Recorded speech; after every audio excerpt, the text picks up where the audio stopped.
Meu nome é Ieso, sou professor de língua portuguesa do curso Positivo. Vou corrigir com vocês aqui algumas das questões do simulado modelo Enem, primeira série.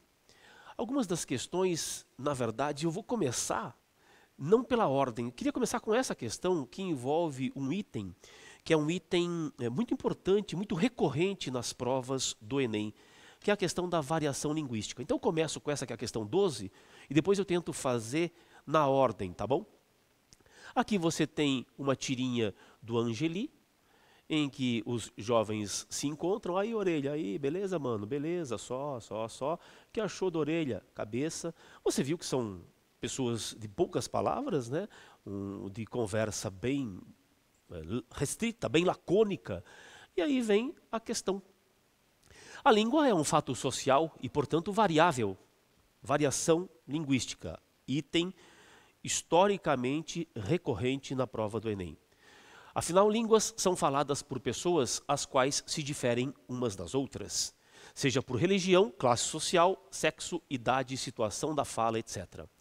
Ao se analisar a charge acima, observa-se nela haver uma variação. Fundamentalmente, você tem os seguintes tipos de variação.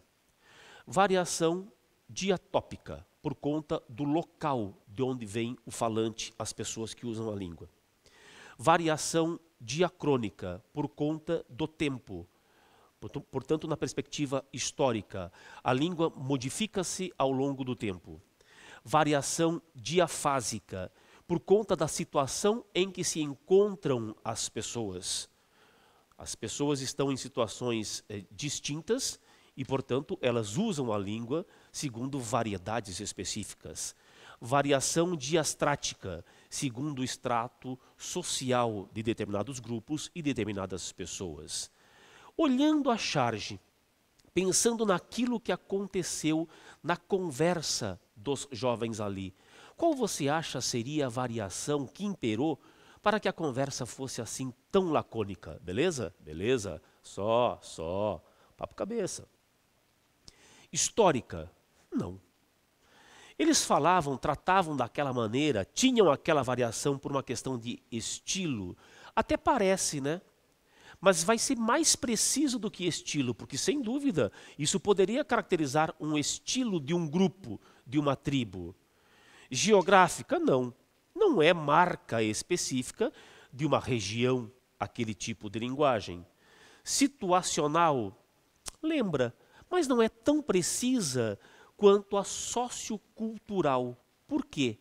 Porque espelha um grupo, sim, que tem estilo, que está numa situação, mas de maneira muito mais ampla, um grupo que se insere na sociedade e tem uma identidade cultural. Então, as chamadas tribos, né, vão ter muito de seus registros na variação linguística, caracterizadores como marca mesmo de identidade. Seu registro linguístico, seu registro de fala é uma marca. E a gente tem aqui um exemplinho disso. Uma brincadeira que o cartunista Angeli, né, trava com os grupos de jovem aqui, veja, bem há 20 anos. Né? Então, quem sabe até muito desse palavreado já nem seja tão moderno, por assim dizer. Beleza? Resposta à letra E, porque retrata uma variação sociocultural, aquele exemplo na tirinha. Questão número 1. A questão número 1 da prova trazia o Calvin, personagem também famosa nas provas de vestibular. Calvin, a nossa tradução aqui é Calvin e Haroldo, né? No português virou Calvin e Haroldo. O original é Calvin e Hobbes, que é o tigre, que é o amigo do Calvin. E aqui nós temos a tirinha em que o Calvin, de guarda-chuva, percebe a chuva chegando e aí ele se delicia ali fazendo do guarda-chuva, na verdade, uma pequena piscina no meio da chuva. A proposta é: a história em quadrinhos acima foi construída por meio da linguagem verbal. Evidente que não, né, pessoal? Não há aqui palavra alguma, fora. Linguagem não verbal, opa, pois promove a interação entre as pessoas. Começou corretamente, mas depois erra aqui. Linguagem mista, pois articula as linguagens verbal e não verbal. Não, né? Não há verbal aqui. É só não verbal. Linguagem verbal já está errada, pois articula unidades características de diferentes linguagens. Resposta: linguagem não verbal, pois faz uso de formas distintas da palavra escrita ou falada. Que formas distintas são essas? A imagem, a figura, a tirinha no caso. Resposta: letra E. Agora você vai para a número 4, então, por favor. E a número 4 é um texto em que a Ana Maria Machado conta como era a sua admiração, como foi o seu encontro, a sua admiração e, ao longo da vida, a sua aproximação com o cronista, o grande escritor, já falecido, Rubem Braga. O texto dela narra muitas passagens em que ela teve contato com o Rubem Braga, desde quando ela era jovem, uma pequena jovem de 13 anos. Ana Maria escreveu a fábula da Tiete e Urso para as comemorações do centenário de Rubem Braga em 2013.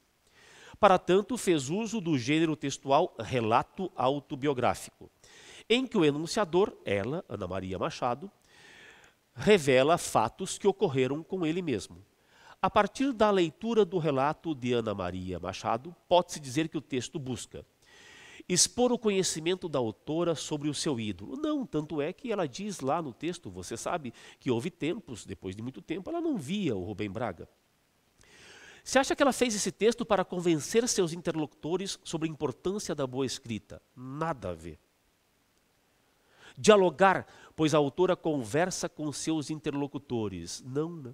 Ela não tem, ao longo do texto, fundamentalmente, esse texto não busca o contato com os interlocutores por meio do diálogo. Esse texto buscava narrar, recuperar fatos acontecidos no passado da autora e apresentá-los a seus interlocutores, homenageando seu ídolo. Aí sim, sem querer dialogar com os interlocutores, com o leitor, mostrar quem era o ídolo dela, no caso, o Rubem Braga. Letra D era a resposta. Descrever, não, né? Porque ela narrou. Agora, é verdade que quando você narra, dentro da narração, basicamente, costumeiramente, você vai descrever. Mas não era fundamentalmente a descrição o objetivo desse texto. Aí você pula da questão 4 para a questão 6. E na 6, nós temos esse monumento da música brasileira, que é Construção, do Chico Buarque. Quem não conhece, procure ouvir a música Construção, que é a história de um cidadão, de um operário, que vai morrer atropelado, atrapalhando o trânsito no sábado. Bom, o que chama a atenção, entre outras coisas, no aspecto formal dessa canção, dessa letra, é que se você for percebendo com atenção, todas as palavras que finalizam cada verso são proparoxítonas. E aí é importante que a gente lembre uma característica que tem a ver com as regras de acentuação. Porque a regra propõe que todas as palavras proparoxítonas sejam acentuadas.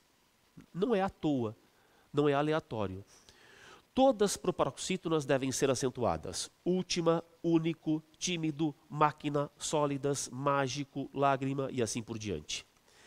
É porque as proparoxítonas são as chamadas palavras esdrúxulas, elas são mais raras. Então o número de palavras proparoxítonas na língua é um número menor, por exemplo, do que as paroxítonas, que são a maioria.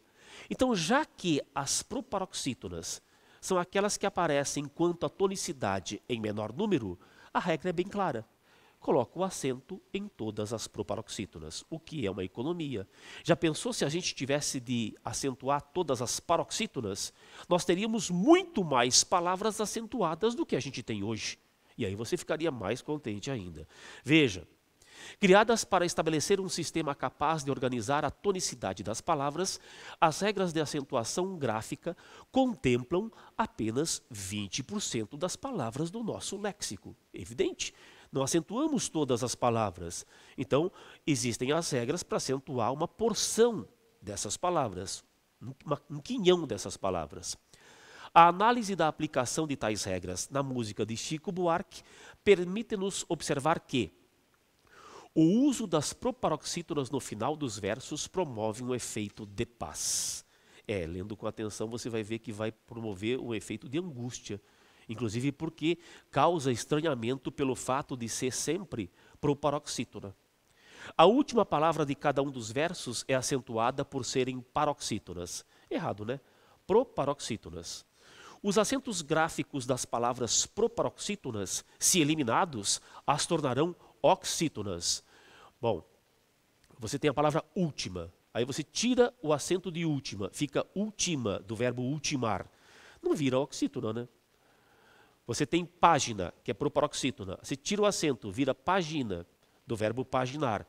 Não vira oxítona. A ideia aqui é absurda.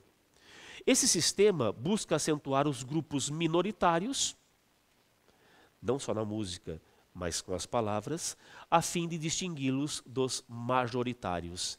Ele era único, ele era o último. Então, o grupo minoritário de palavras, grupo minoritário ao qual pertence o operário da letra, a fim de distingui-lo dos grupos majoritários, as demais palavras, oxítonas e paroxítonas, e os grupos majoritários que controlavam a vida do operário. Resposta era a letra D. Além das proparoxítonas, a palavra céu é acentuada. Afinal, se trata de um ditongo tônico e aberto. Bom, a palavra céu é acentuada, sim, porque é um monossílabo terminado, um monossílabo em el, ditongo aberto. Ditongo aberto, mas a regra não é porque é ditongo simplesmente, tá? É porque é um monossílabo em el. E não é proparoxítona, não tem nada a ver com proparoxítona. Resposta, letra D. Há uma coisa, você não vai acentuar sempre os ditongos em el, tá? Você acentua, vou voltar aqui, ó, céu, porque céu, assim como chapéu, é um ditongo aberto, el, ei, oi, por exemplo, ou monossilábico ou oxítono. É isso. Veja, se você tem uma palavra como escarcéu, você acentua, porque é oxítono. Mas se você tem ideia, você não acentua. Por que você não acentua ideia? Porque é paroxítona. Os ditongos abertos em ei, el, oi, você vai acentuar se eles forem oxítonos. Nesse caso aqui, sendo monossílabo. A questão de número 8 é do Meu Engraxate, um trechinho do Mário de Andrade, escritor modernista da primeira geração, você sabe. Então ele conta a história aqui de que ele ficou atônito por não encontrar aquele rapaz aquele menino que sempre engraxava os sapatos dele. E aí, no lugar daquele menino, parece haver um outro. Era essa a ideia do trechinho. A pergunta é, para uma compreensão do texto em sua completude, sua inteireza, é preciso ter-se em mente que o significado de uma parte depende de sua relação com as demais partes. Então, a partir da leitura e análise do texto de Mário de Andrade, verifica-se que, tomado isoladamente, o primeiro parágrafo sugere que o narrador está desolado porque perdera alguém essencial para seus sapatos. O probleminha está nesse final, né? Alguém essencial para seus sapatos. Bom, assim isolado, ele está dizendo mesmo que está isolado, esse termo mostra que o enunciador estava desolado. Mas nada aqui nesse começo indica aquilo que é alguém essencial para os meus sapatos. Meu engraxate me deixou, é por causa do meu engraxate que ando em plena desolação. Eu diria que esse finalzinho atrapalha e aí a alternativa fica imprecisa. A atitude do outro engraxate, aquele que não era tão simpático, colega do ex, reforça seu desespero em conseguir novo cliente, pois seus olhos brilharam de emoção. Isso não é nada relevante para a gente conseguir perceber a relação entre as partes do texto. A última frase do texto define as relações entre narrador e engraxate, de afetividade. Afinal, a preocupação do narrador é saber como vai encontrar seu amigo, o ex-engraxate. Não era um amigo dele. Nada diz isso. A gente ensinando podia ficar engraxate bom. Ou seja, ele via aquele rapaz, aquele menino, como alguém que faria o serviço dele. O novo, né? O novo que era antipático, poderia fazer o serviço daquele que antes o atendia muito bem.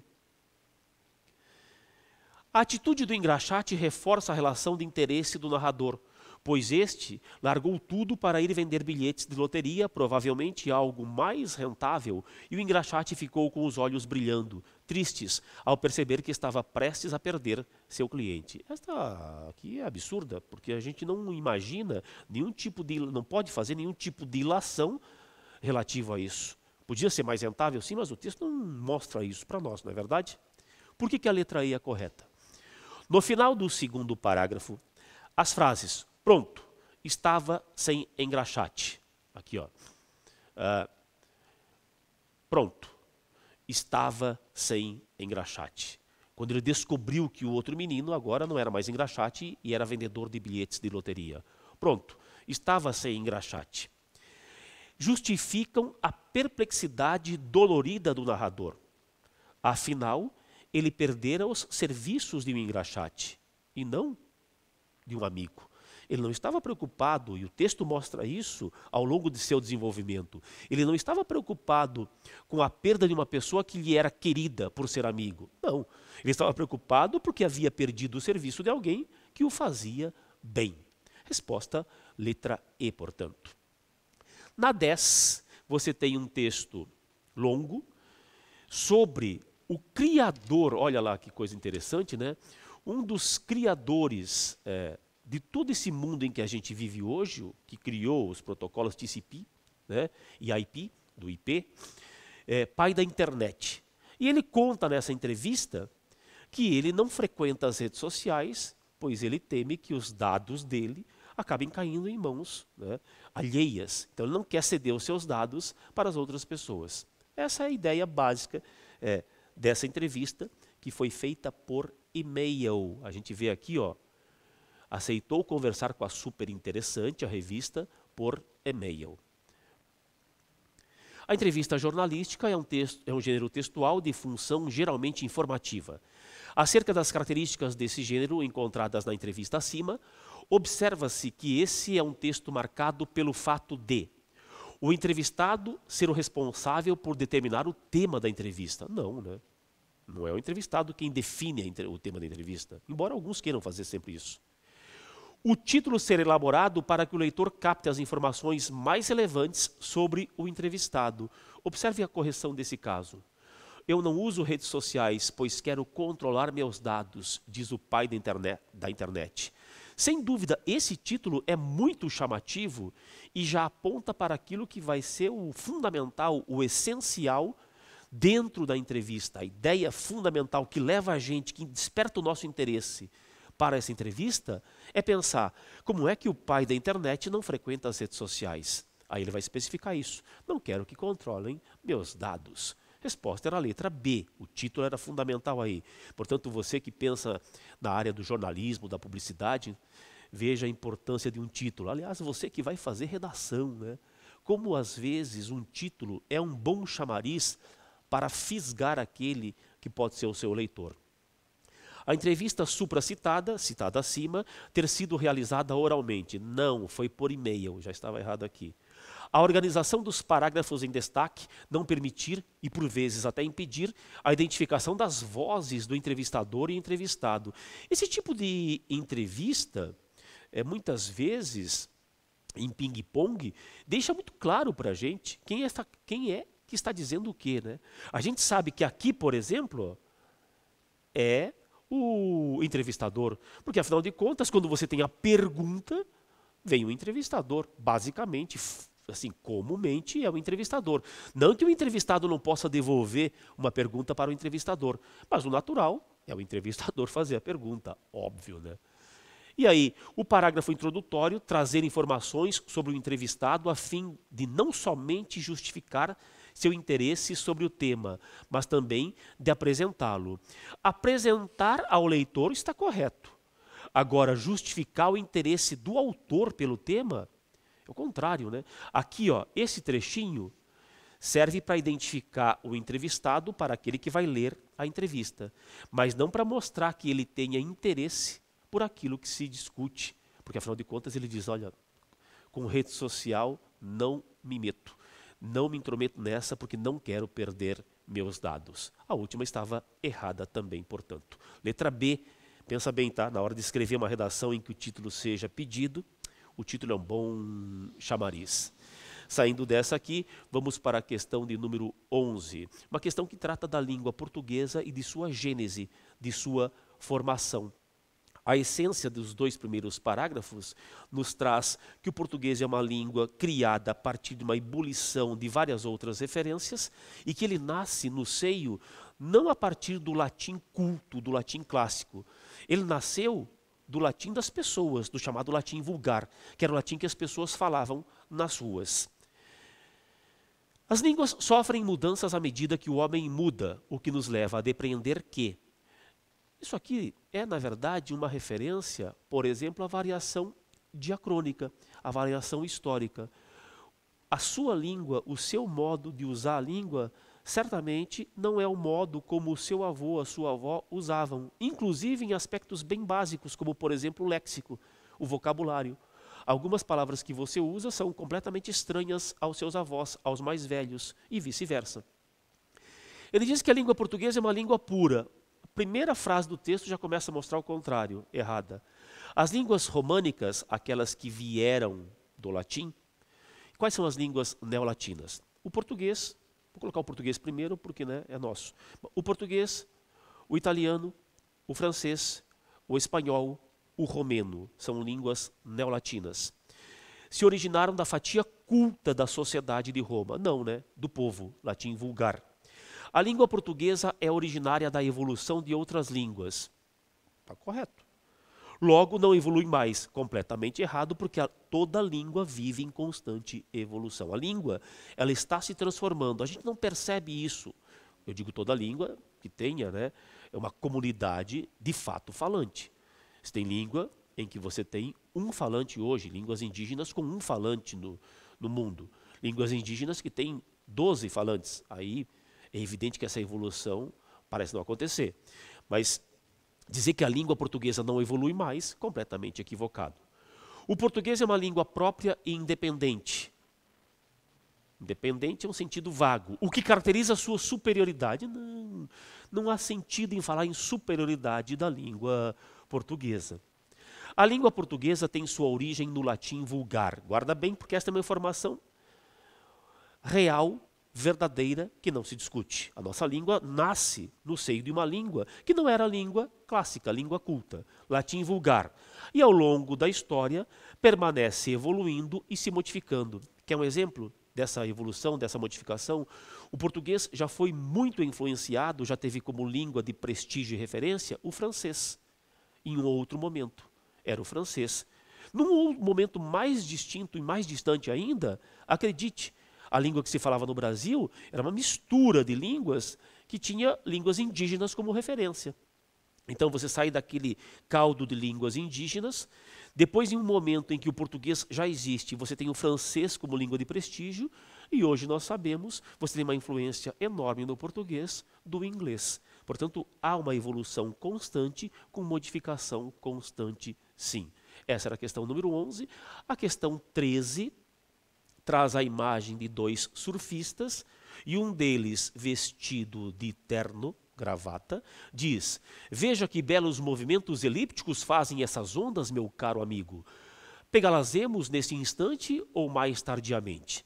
Óbvio, quebrando aquele estereótipo, aquele perfil de surfista.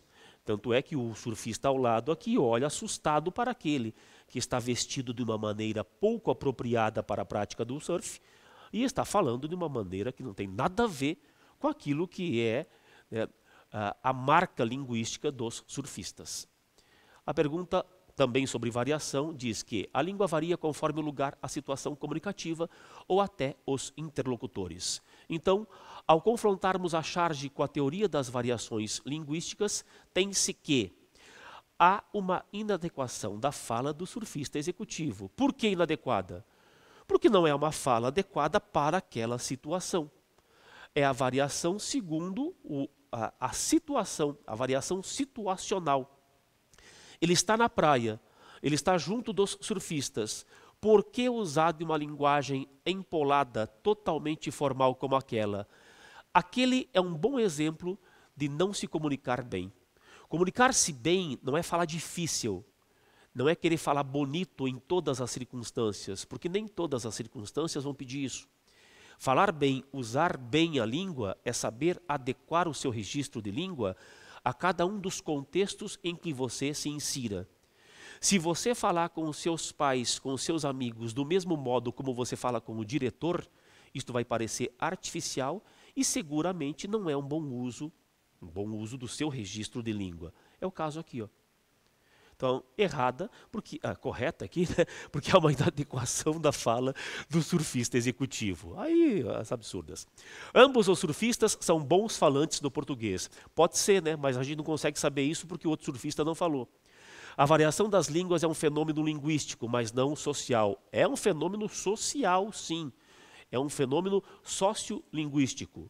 O surfista executivo é um homem escolarizado, enquanto o outro não. Não sei. Não dá para dizer isso pela imagem.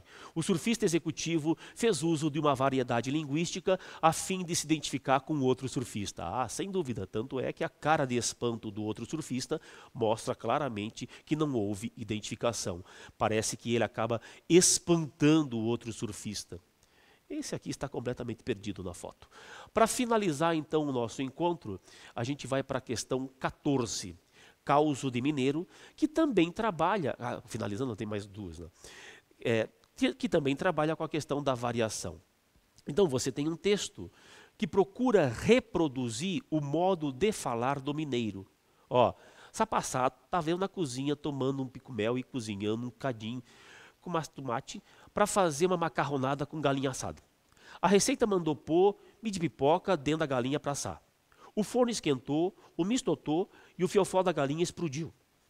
Nossa Senhora, quase que de susto de empanai quando vi o barulho vindo de dentro do forno parecendo um tiro de guerra. Foi um trem doido demais. Fiquei sem saber quem sou, Dom Covim, não, fiquei sem saber quem eu sou, Dom Covim, de onde eu vim, não cotô, onde eu tô, pra onde eu vou. Olha para você ver, que loucura. Graças a Deus ninguém se machucou. Muito bem. É uma brincadeira, né, de internet com a reprodução do modo de falar dos mineiros. E isto aqui não tem nada de preconceituoso ou de depreciativo, porque todos os falantes do português, de acordo com as suas regiões, se a gente quisesse trabalhar a fala dessa maneira, reproduzindo a fala dessas pessoas, teriam suas marcas específicas. Porque é assim com o falar de um carioca, com o falar de um baiano, com o falar de um paulistano, de um paulista do interior, de um paranaense, de um gaúcho. É assim com cada uma das regiões e estados do país. Então, a variação aqui é uma variação regional. Observe. Os dialetos encontram-se relacionados às variedades linguísticas, características de determinada região. Ciente disso, percebe-se que o causo mineiro é assim. Apresenta uma visão estereotipada da fala. Por quê? Porque ele procura recuperar aquilo que é o estereótipo. É o perfil da fala do mineiro, usando das formas mais comuns. Resposta era essa. Permite a identificação de uma variedade situacional. O erro é situacional. Retrata a fala de um mineiro a partir da variação estilística. Não é uma questão de estilo. Traz como efeito de humor a escrita incoerente de um mineiro. Não é o caso. Ele reproduziu a fala de um mineiro. Traz uma fala de difícil compreensão, pois a fala retrata a escrita. Não tem a ver com a variação. Então, se a gente pegasse a fala de um habitante de uma outra região do país, seria possível estereotipar aquela fala da mesma maneira. Aqui, por acaso, foi o caso mineiro. Para finalizar, então, um texto sobre a mudança na ortografia do português. Você leu esse texto, ele diz lá no enunciado que a sociedade está em constante desenvolvimento, logo a língua não pode ser tratada como algo estanque, estático, parado, sem movimento. Razão pela qual nossa ortografia de tempos em tempos passa por uma reforma. Já houve outras reformas além dessa de 2009, tá?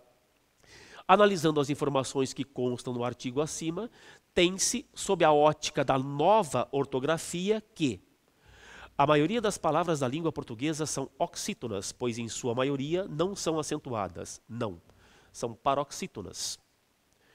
O desaparecimento do trema em linguiça pode provocar uma alteração de pronúncia. Não. Continua sendo linguiça e as pessoas pronunciam linguiça sem o trema. As pessoas continuam pronunciando tranquilo, embora não haja o trema mais em tranquilo. Esta a nova ortografia veio com atraso, visto que entrou em vigor em 2016, tendo sido aprovada em 1990. Essa é a informação fundamental que a gente vê no texto ali, né? O acordo era lá de 90, mas aí houve o adiamento, foi se protelando, Portugal não queria assinar, demorava aqui e ali, aí em 2016 entra de fato em vigor o acordo. O desaparecimento do acento no ditongo aberto EI das palavras paroxítonas, como em europeia, as transforma em tônicas. Não. Veja, acaba acontecendo, acaba sendo sem acento, e isto é correto, mas elas já são tônicas. Tá? Não é que elas passam a ser tônicas, elas já eram tônicas. E para finalizar, a infração da nova regra que estipula a supressão do acento diferencial, pois o verbo poder, no quarto parágrafo, está redigido com acento circunflexo, pôde. Para finalizar aqui, anos depois, Timor-Leste não pôde ser incluído na lista.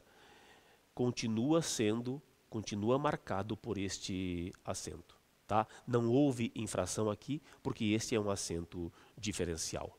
Muito bem. Finalizamos então aqui o nosso trabalho. Eu espero sinceramente que você tenha tido um bom resultado e que você vá fazendo os simulados e à medida que você vá fazendo os simulados, acompanhe as correções. Tá bom? Bom estudo para você. Valeu!